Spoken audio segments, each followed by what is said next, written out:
Hola, boa tarde. Good afternoon, everyone. Welcome to this session where we are going to treat this important topic about EU as a global leader in climate neutral, human-centric, circular, and digitised industry. My name is Maite Carracedo. I'm responsible for ecosystem and services at Funding Box. And today I'm going to moderate this panel. I'm going to do a small introduction about the topic for us to really focus somehow, because it's really very broad. And then I'm very quickly going to invite my panelists to the stage in a while, and we will have the time to discuss about these different questions for almost 1 hour. So thank you for joining us.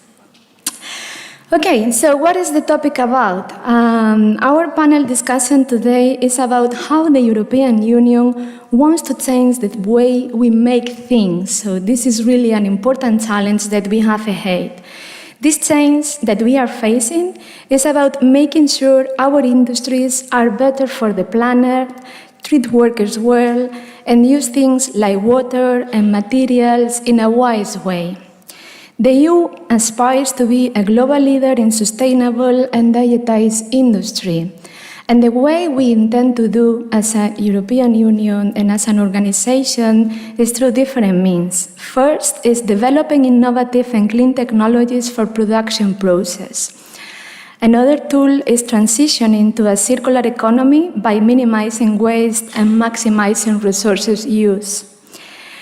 We are also fostering the embracement of Industry 4.0 or even Industry 5.0 in order to optimize resource efficiency and production chains.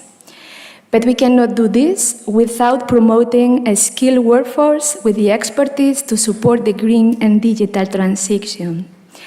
But anyway, we cannot do this also without ensuring a fair and inclusive transition that protects workers' rights and well-being. So this is really the ambition, okay, for our continent. But of course, while trying to do this, and despite having these big policies like the Green Deal and all the supporting instruments, we are really facing important challenges. Challenges like the need for significant investments in research and development, infrastructure, and this workforce training. But also challenges related to the importance of addressing potential social and economic disruptions that this ambitious goal might provoke. So this is a little bit the framework that is taking us here today, and is the topics that we are going to treat with our panelists. Today, our experts will discuss these challenges and opportunities to cope with this big change. They will share their ideas, okay, but they will also share their experiences and maybe some examples of good practices that can show us that we are really advancing in this ambitious vision for the European Union. And with this, I would like to invite to the stage my experts and panelists today. I don't know if we can see the slide with their names. In the meantime, I'm going to ask them to the stage. So first, I would like to call José Miguel Sousa, that is the General Director of the team coming here from the island. Please big applause for them while they are joining me on the stage.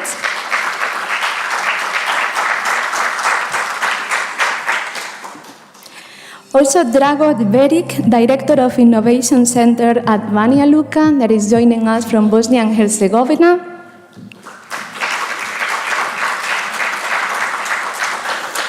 Anthony Pijuan, that is the Managing Director of EIT Manufacturing West. Tony, please join us. Maria José Núñez Ariño, that is the Head of Information Technology Department at ITMC. And then we have Elia Ruiz Pachón from SUBSI, Head of Sustainability there. Elia, please join us, and thank you for joining. Special thank you to Elia, that she was joining us last minute for a change on the agenda. So now let's start with the topic. But first of all, I would like to invite our speakers to introduce themselves. Okay, can you explain us in 2-3 minutes about your organization and your activities related to this topic? And I will join you there for the discussion. Yes. Can you start maybe from left to right? Yes. Okay. Thank you. Good afternoon. Welcome to this beautiful island. My name is José Miguel. I'm born here some years ago, and I got to study to mainland, and I lived there until last year, let's say. I came to Madeira. First year I work in government, in training, and in September I applied for a job. I'm a director of association. I will talk to you about this story. 39 years ago, in 1985, a group of companies and organizations, well, let's see, a group of people, so the person to make a difference, decide to create a private association, non-profit, to develop technologies in Madeira. The idea is this association with some big partners, try to make training for students, for teachers, for companies. Why? Because in 1985, our companies in Madeira start to digitize and to buy computers and to use some applications. Remember, 39 years ago is many time ago. Who is these partners? We're now government and some big companies like the Buzz Funchal company, the Beers company, the telephones company, some ICT companies. This association have some parameters that are very important for us today.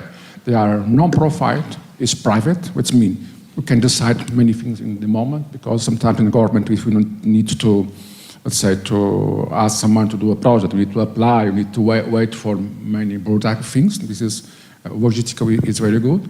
Have some quality issues. We have accreditation for quality. We have accreditation for making training for teachers, making training for companies. Okay, it is very important, this kind of accreditations, and the government recognized this association some years ago, like in public interest, which means we don't pay taxes in some way. During this time, the association makes many training in Madeira, and in last 5 years, things are, okay, stop it, not more active. And now we have a new team that we start in last September, and we try with new teams. We are 8 people, internal people. We have many outside people working with necessary.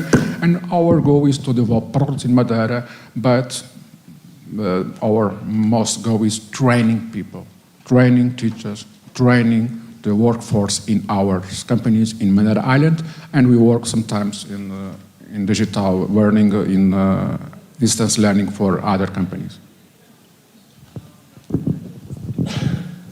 Thank you. Hello, everyone.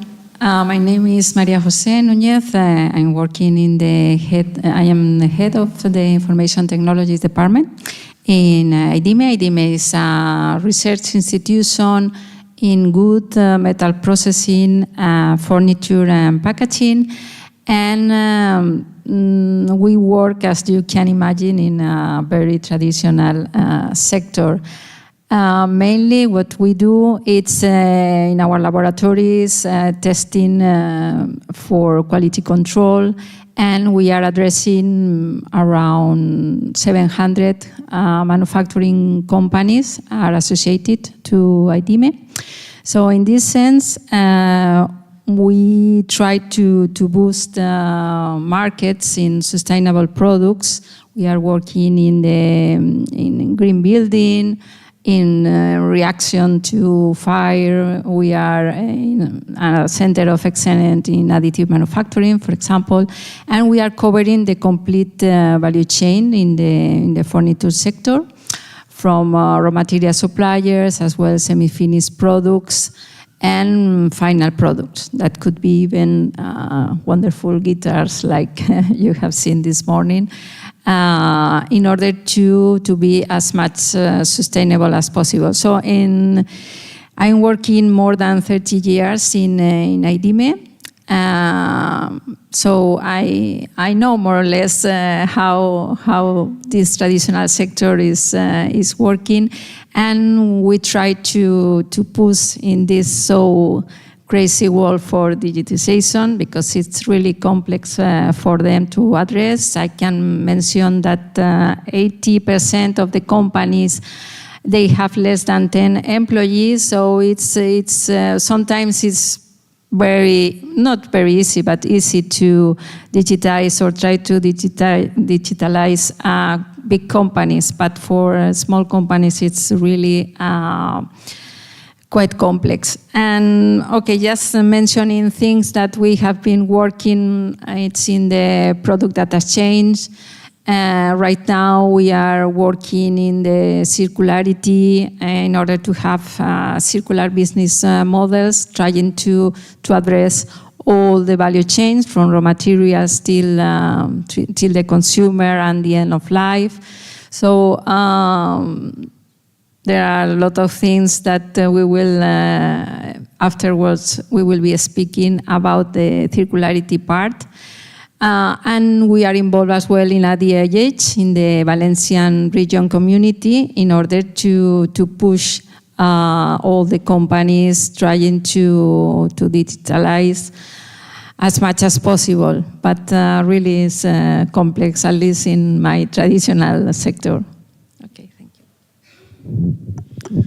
Thank you. I would like to greet you all. I would like to thank Maite to having me here on this panel and to discuss about this topic. I'm Drago Gveric. I'm Director of Innovation Center of Banja Luka. As a center dealing with a good business idea in order to become from idea to become a business. So we have succeeded with 348 of them and to build the first business startup community in the north part of Bosnia and Herzegovina, in the city of Banja Luka. Also, my focus is not just work with the startups and good business ideas, which are based on some innovations. We are dealing quite a lot with the non-formal education in order to provide needed skills to the workforce and for unemployed people to be more competitive on the market. And we work a lot on different kind of promotion of new technologies and trends that are coming. Also, one very important part why we are here, we are one of the 4 main digital innovation hubs in Bosnia and Herzegovina that took a main stage from last year in support with GIZ, and that's the reason how we have met in the few months ago. And what we want to do, we want to really support and boost digital transformation and transition of small and medium enterprises toward the 4th industrial revolution in order to achieve, first, more higher quality and standardized production and much more competitive products on the market. And on the second hand, to build a partnership between different industrial sectors in our country, and through that partnerships to boost and to create some additional strength for industrial sector in Republic of Srpska and Bosnia and Herzegovina. This is shortly about me, and I'm giving the mic to my colleague. Thank you. Boa tarde. I'm Elia Ruiz from SUBSI. It's the University of Applied Science and Arts of Southern Switzerland. So, as you may know, Switzerland is not part of the European Union, so I will stay here as advisor, observer as well of the European Union policies. But of course, we have to comply with these policies as well. So, because this is about global, not just limitation of borders. So I am working in sustainability and circular economy transition in many fields of the industry in order to improve, in the end, people's lives everywhere, also in the European context, but also in developing countries, which are the countries suffering more this catastrophe of the climate crisis. So I'm working in this field, as probably a lot of you here, because it's time to make an action. It's time to fill the gap between the European Union or global policies and the real situation in industry today. But the issue is how to to achieve this transformation, how to leave behind, how to stop the use of fossil fuels in order to make this transition. So, as Professor Prosny told me once in the US, when I was doing part of my PhD studies, he told me more than 15 years ago, more or less, it's the moment to stop thinking on how to clean. It's the moment to transform research in transformation. So I'm working, or I try to orient my work in how to assess alternatives, sustainable practices, circular practices, in order to be part of this transformation as well. So I'm very happy to be part of this panel today. I knew in the last moment, so I hope to provide my knowledge in the best way. Thank you very much. Thank you. I wanted to start by thanking also Maite and the rest of the organization for inviting us, EIT Manufacturing, this event. Antonio Pijuan, I'm Managing Director of EIT Manufacturing West, which is the regional branch of EIT Manufacturing, covering our activities in the western part of Europe, namely Portugal, Spain, and France, and also setting as a main entry point for the organizations based on those 3 countries, aiming to connect with the rest of our organization and activities. I guess most of you probably are aware what is EIT. If not, I'm so glad to see our twin organization, EIT Health, sponsoring this event. So that also is a very nice intro. But for those who don't know, EIT stands for the European Institute of Innovation and Technology. It's a public body of the Commission with headquarters in Budapest.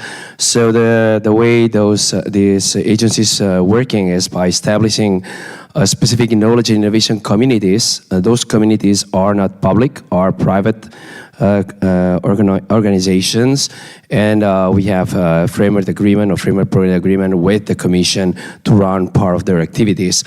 The fact of having a private governance allows us to really interact and bring to the first stage the needs, pains of our stakeholders, which in our case are mostly industry, coming from large, but also SMEs and even startups, but also academia, namely universities and RTOs. Actually, I'm so glad also that SUBSI is one of ours, so we don't only cover EU zone, but all the countries which are part of the Horizon Europe, including Switzerland. So I'm glad that you pinpoint that.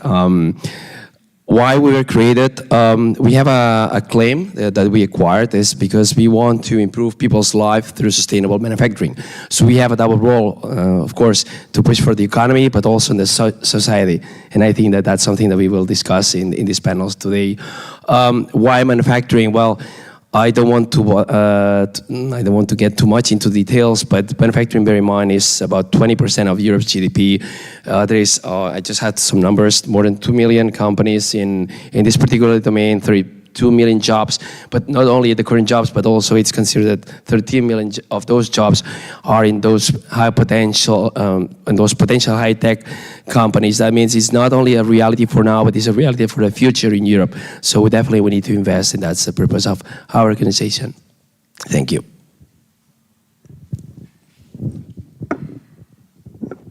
Thank you for that. Thank you all for your introductions. Let's now a little bit listening to your feedback. So I was commenting, right, that the European Union has this ambitious goal to create this more sustainable industry for our continent. So according to your field of expertise, where do you see the main challenges? Okay, maybe you agree with the ones that I was mentioning, but also the opportunities. Okay, so give me a brief overview from your side. Well, the best opportunity is people. I think we need to work with people. I don't see here we have an excellent audience, people that think about that, but the question is workforce in companies.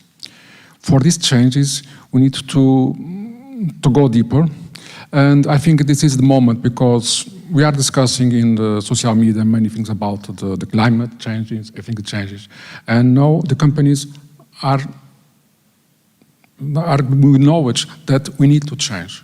We need to make the things in different way. Why? For many things, the sustainability of our planet, the way that we are working, and it's very different. In Madeira Island, we see in the morning our president says that the first time that we can sell products in the same way that we can sell in a different company they are in mainland. In the past, if we are product glasses, okay, we could transport glasses here from mainland. But here we have many ICT companies in Madeira because, okay, it's the same. It's not different. The way of the companies can work is different today. We have many people abroad, Madeira, work in our island because the weather is perfect. Perfect, nothing's perfect, but it's good. And this is new ways. It's a new time for anything, new time for everything. I think it's very important the Commission think that they need to put some budget in these phases that need to help companies to make the changes. I think the people know that we need to change. How can we do that? In a collaboration, working and talking with many people, not only the people who is here like the expertise of the subject, but we need to go to work with municipalities to explain to the people that live in local what we are doing different way, and we work it for. So you say that sometimes it's not easy to have training for a company with for people. Yes, but that company is a small company. Even we have in Portugal many small companies who need to work with for people for training or for that. In the case of the TIM, we do that. Sometimes we do workshops for 90 or 100 people. Sometimes we work only with 5, 6, 2 persons because the small companies are many. There are many small companies in Portugal. And we need to have a way to help these companies because sometimes the budget of the Commission comes only for big companies. And we need to maybe have some hubs with these small companies that can organize consortiums that to help the transition. I think we are in the current moment for that, and the people are thinking about the subject. We need to put this in our table and do the difference. This is the correct time, in my opinion. Well, regarding circular economy, the decision-making to achieve the transition to circular economy requires accurate information along the value chain. So this traceability, it's something really complex because sometimes it's completely hidden in the information. So more and more, the Commission is pushing to move to these circular business models and trying to reach the final consumer or trying to reach as well the waste managers in order to have the complete end of life of the product life cycle.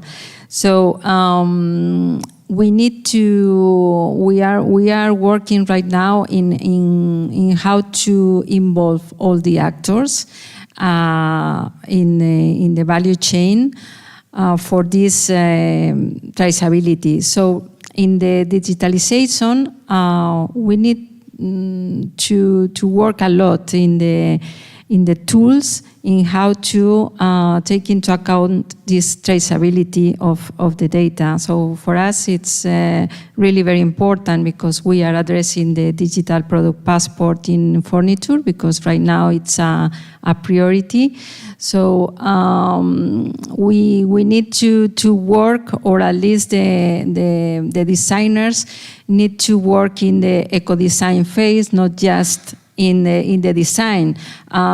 They need to work in how to be able to not only to assemble a table or a complete kitchen. You need to be able to disassemble such kitchen and able to assemble again. So at this moment, they are not really facing in the design phase. So we are working in specific training programs in order the designers to able to work in the eco-design phase for sustainable products. Related to that sustainable approach and circular economy, it is important topic for Bosnia and Herzegovina, but just to clarify one thing, we are in pre-accession phase, which practically means, maybe some of you forget because you are for a long time in European Union, that means we have to start first to understand and adopt the strategic guidelines what we have to do. After strategic guidelines that we have on the level of Bosnia and Herzegovina, it is, I think, Ministry of Civil Affairs, I'm not so sure, that are dealing with that strategy.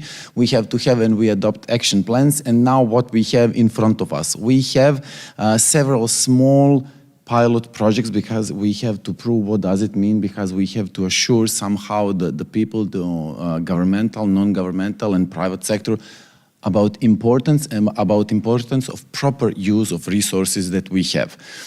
From the two perspectives. The first perspective is to use properly our resources and to gain some economic value from the very end. And second, we communicate to reach jointly or to give our support to the reaching the milestones 2030 or 2050 for the European Union, because that's the final goal where we want to be. So just to summarize, we have main strategic guidelines adopted about resources, about waste management, about energy, about proper use of natural resources. And we have several pilot projects just to show how it looks, but we are still on the very beginning of the process of fully adopting of the postulates of circular economy and how to properly embed it in daily functioning of private sector and businesses in Bosnia and Herzegovina. Thank you. So about these strategies, we have to interact with all the stakeholders who are involved in the use of resources. Because it's like we are working in parallel, like there are companies working for production, for providing the needs of the communities, or even creating needs, but we have in parallel data, results, predictions, models. And we just need to take this regulation to help to manage this information that we have, what we have now and what we are predicting. Because otherwise we can create some laws, but we don't know where we are going. So the strategies should match the interactions between the scientists and the stakeholders in a direction where we can work in the commitment, because we know that we have the tools already. Even if we are developing the tools, even if we have data, if we have digitalization, digital industry, models, prediction, results, now we need something that is the commitment, and to work in parallel with the commitment. Otherwise, we are going to digitalize the world, all the information in the world, but we don't have the commitment for a transformation, which is what we need to accelerate the transformation of the industry. Thank you. I would like to bring maybe a different point of view here, because as I said before, EIT Manufacturing is a nonprofit association. We have 170 members right now, from which more than half are industry. And we collected data from all our stakeholders on what are the challenges they are facing for the future in deploying this strategy in Europe, on the real world, for their factories. And basically they highlighted skill gap. We have a big problem and it goes on well, the real situation in Europe. You know, we're getting older and older, and there's less people coming in, and then, you know, this digitalization, all that requires a lot of education. So we have the skills gap there. We have the lack of diversity, especially a big issue with the gender gap. We don't attract women into manufacturing, and that's becoming a big topic. The third one is on the linear production lines. I mean, yeah, we talk a lot on circularity, and we know that this is a solution, but most of the factories right now are still linear, just using raw materials and not really being prepared for putting materials to recycle. The third one is on the high greenhouse gas emissions that we have. Still, it requires a lot of investment. Most of the SMEs don't have the money, and we don't have yet the tools ready to support or help the SMEs. And don't forget, SMEs count for 95% of the companies in Europe in manufacturing. And finally, is the insufficient resilience. And specifically here, I want to talk about the sovereignty. This morning, I was in a very interesting panel discussion on data spaces coming to this digitalization. We lack on data. And yeah, we want all to be digitalized, and we have data spaces, we have all these kind of things. But companies are really afraid about sharing data. We need to change that. Most of the mechanisms we have are American-driven or owned. We try to develop also European data spaces, but it's not easy. So for me, or for us, at least those are the main challenges we're facing. Yeah, thank you for sharing those concerns, because I also wanted to tackle the vision of the industry, and they are afraid of data, but they are also afraid of some of these policies, right, in order to push this climate neutral industry. However, we also know, right, that without the proper policies and without the proper pushing, maybe it's not going to happen. So, Elia, I'm going to use you today somehow as an external to give us a little bit your vision. Do you think that, as per your knowledge on the EU policies on this area, do you think that they are strong enough in order to push for this vision that we are commenting here? Okay, the European Union regulations are the most aggressive worldwide. This is for sure. The problem is that they are not strong enough. I'm just wondering, I would like to ask you to raise the hand, who from you came from a low emission carbon to this island in a transport? I'm not blaming for sure the local, sorry. So this is not our fault. I mean, it's not us who need to arrive to this commitment. It's the lack of regulations. If we need to attain, if we want to do what the science is saying, we need to attain some numbers, and to these numbers we will never arrive with this regulation, even if they are they are the strongest worldwide. So politics and the regulations are strong, but the problem is that we really need to transform. And transformation requires a lot of effort, resources. We need. We were saying about the labor force. If we are going to penalize these people that are always working in typical in conventional industries, no, there is much to do, and everyone, all of us, we will benefit from strongest regulations in green politics, in green alternatives to the conventional industry, and for sure in the transition from a linear towards a circular economy, for sure. But anyway, we need to overcome this somehow, the reluctancy of the industry and the workforce. So now I'm looking at you, Tony, because you are in a special position, right? You are representing a pan-European organization that is connected also with the stakeholders. So your capacity to influence, to me, is very big. So which are the kind of measures, right, that you are implementing, maybe through training or some specific activities, in order to also push in this new mindset, right, that the industry needs to adopt?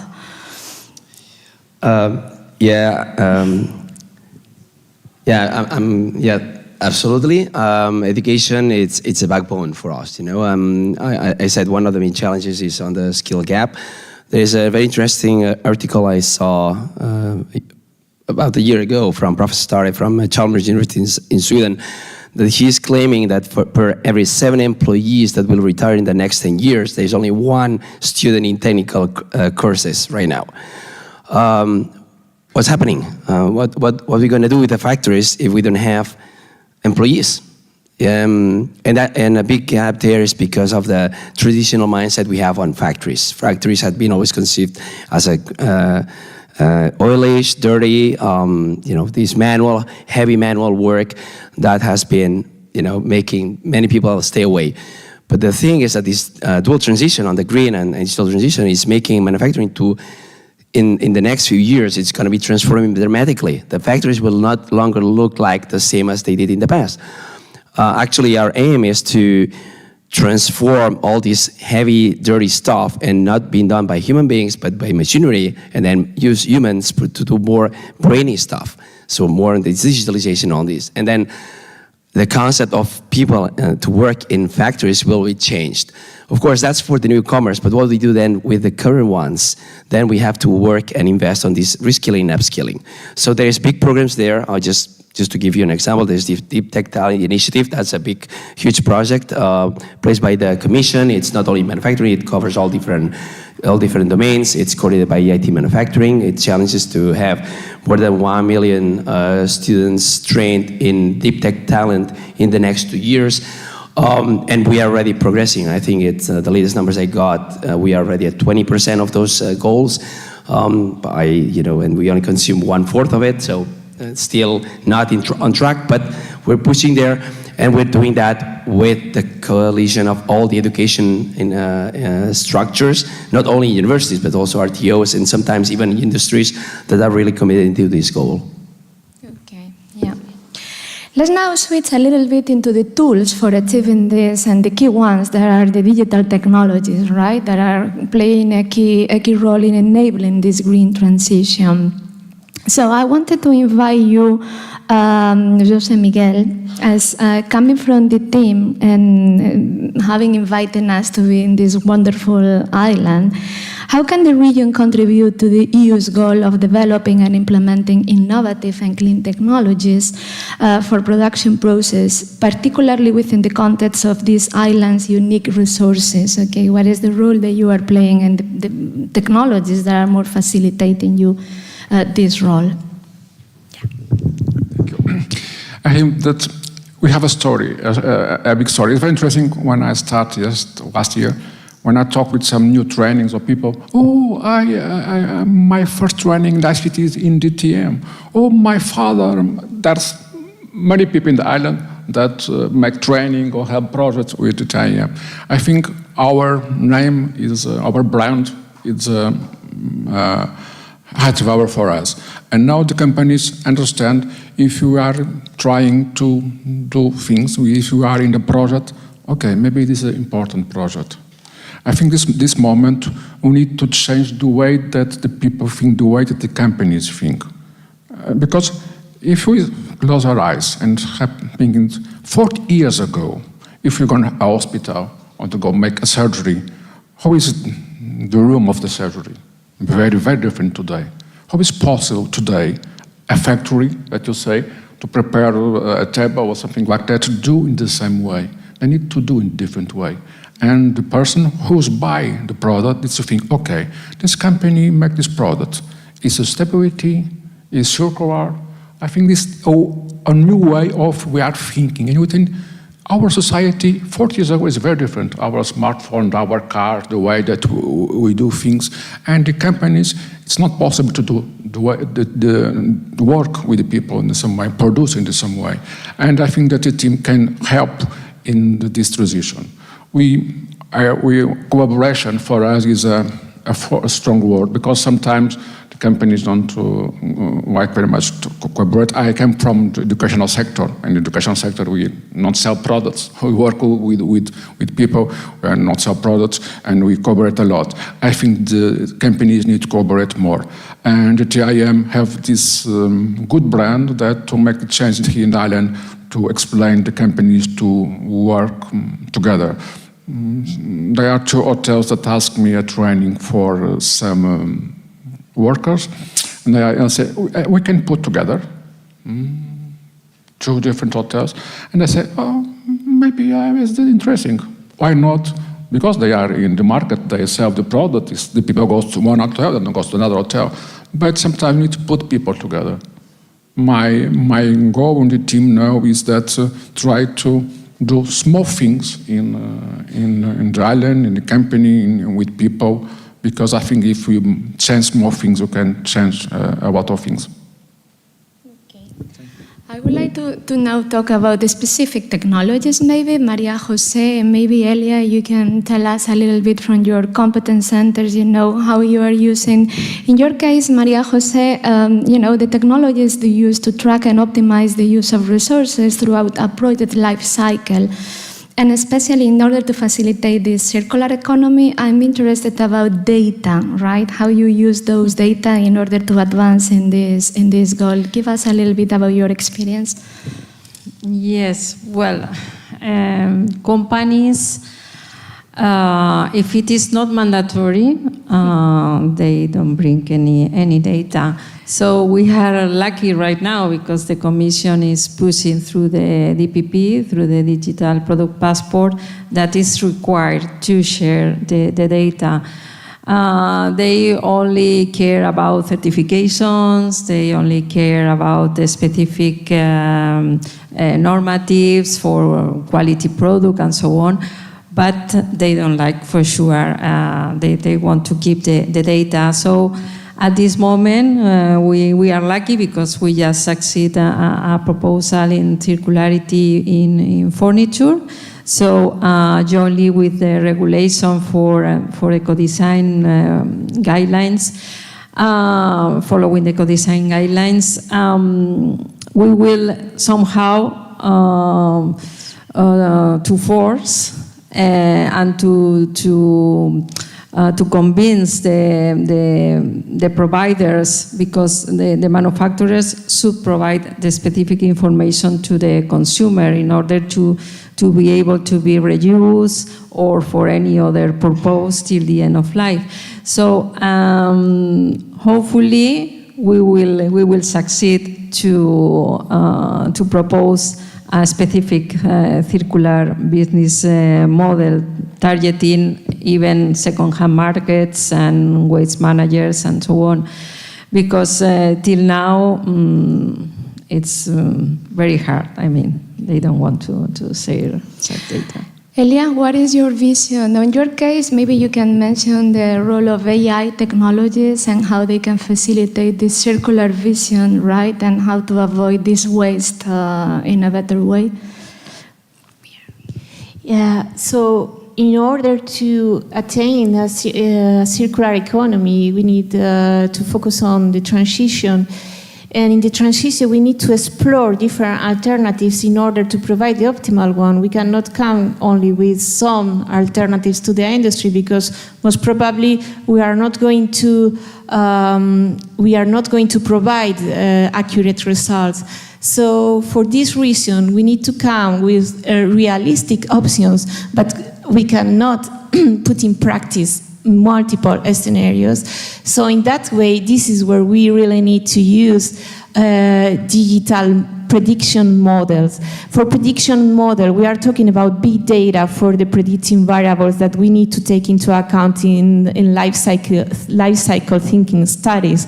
We need to take into account from the extraction of resources to the disposal of the resources. We need to take into account all these variables, and this is almost impossible to predict without AI. We can make some models, but for sure AI will for sure facilitate a lot the work of predicting models. We need predicting variables in order to have the real vision of what are the best scenario or alternative to the current one.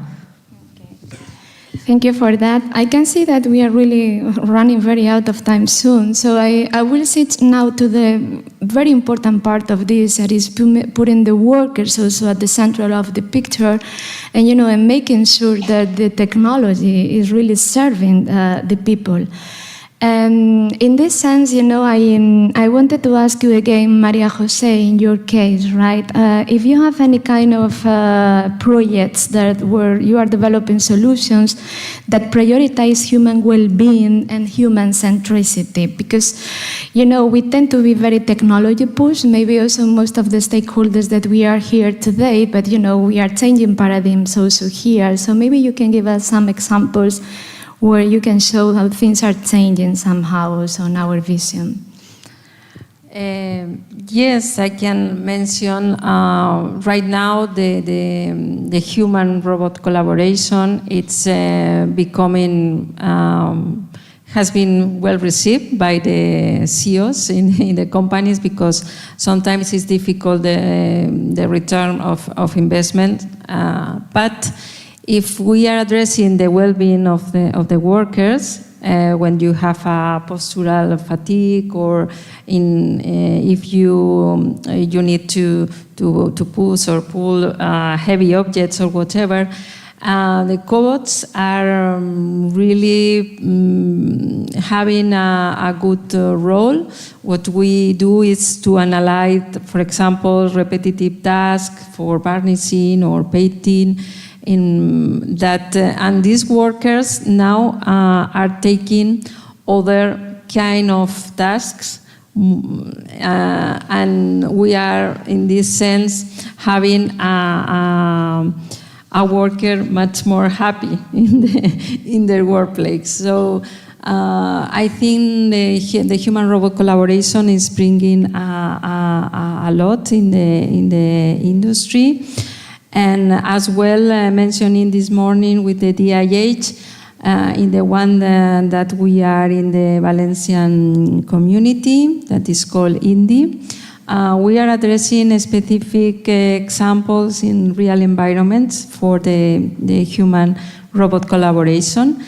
And we think could bring a very, very nice way for having the well-being of the workers. Indeed, you are mentioning one of the tools that I was going to ask about now, and are DIHs, or European DIHs. And Drago, as we have you here representing a DIH, also from a pre-accession country, you are right in a unique position in order to facilitate a more equal transition maybe into this kind of circular economies. Are you taking any special measures in order to facilitate the access to technologies to all workers, not leaving some of them behind because they are from maybe more traditional industries and so on? Yes, practically we took one very important part, two important parts of traditional industry in our country, which is wood and metal processing, which is very conventional one, and it's dealing like it was decades ago, and they are, okay, not some of them not willing to change, some of them are not in possibility of change. So what we want to do, we want to introduce two things. The first one is how to change the mindset, because we have discussed here about changing the mindset. What does it mean to become more circular economy oriented through different aspects, like, for example, starting from digitalization, because you can optimize your production and you can lift your quality on the higher level. So we provide them knowledge how to do that through, for example, Digital Innovation Hub IDEMO, and through, for example, Center for Digital Transformation in Chamber of Commerce. So this is two organizations. We bring small, ecosystem on one place to support small and medium enterprises to see the challenges ahead of them and to find the proper path how to go, how to navigate through that forest of different kind of recommendations, different kind of aspects they have to solve in the digitalization path.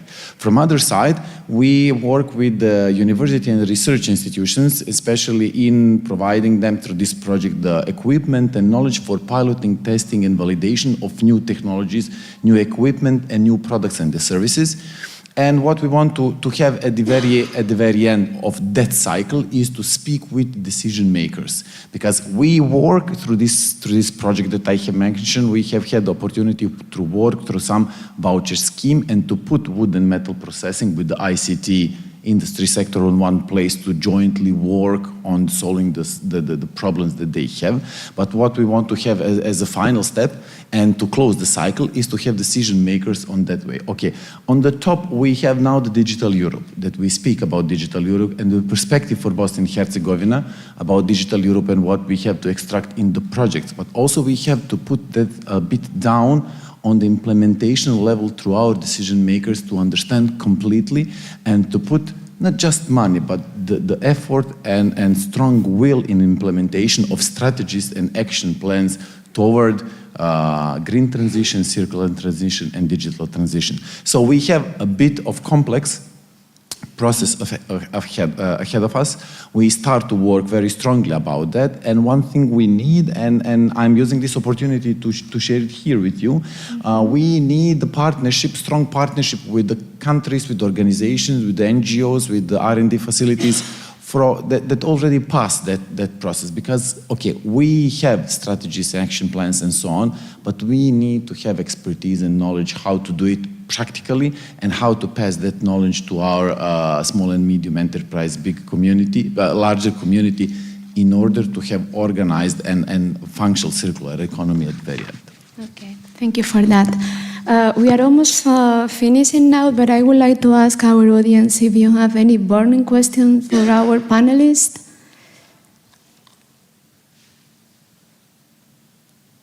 I don't see. Yes, please. My colleague. Thank you. Dieter Okelmann from HFT Stuttgart. You mentioned digital transformation and the role of digital transformation for your topic here, and you talked about data sharing, and I just don't think it's working, because you mentioned data sharing. Companies are reluctant to share data if it's not mandatory and required by the EU, but there should be other means. So why don't we change from data sharing to data trading? I mean, there has to be kind of financial payoff for providing corresponding data. And I think this is missing in the current initiatives on data spaces, that we don't have this commercial consideration of the value of data. So what would be your thought on that?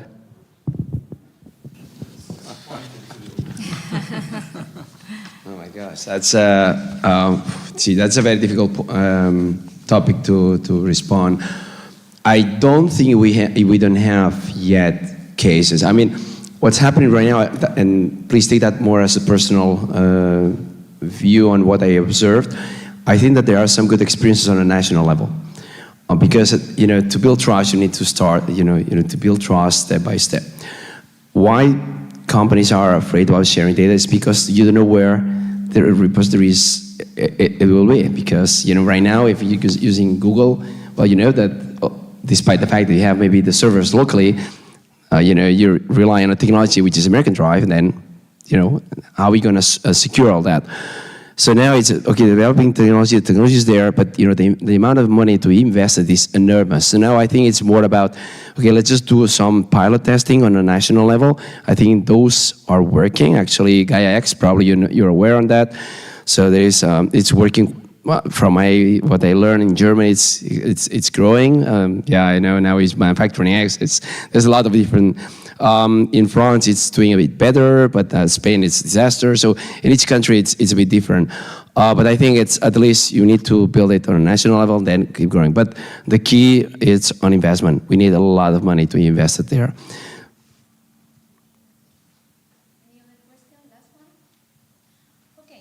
So I think we need to stop here, okay, because we need to run to the new sessions. I would like to thank you very much for your insights today. And yeah, let's keep the discussion into how we can build this more sustainable industry and become a reference maybe for the world and achieving this ambitious goal for the European Union. So thank you all for staying with us this afternoon. Thank you.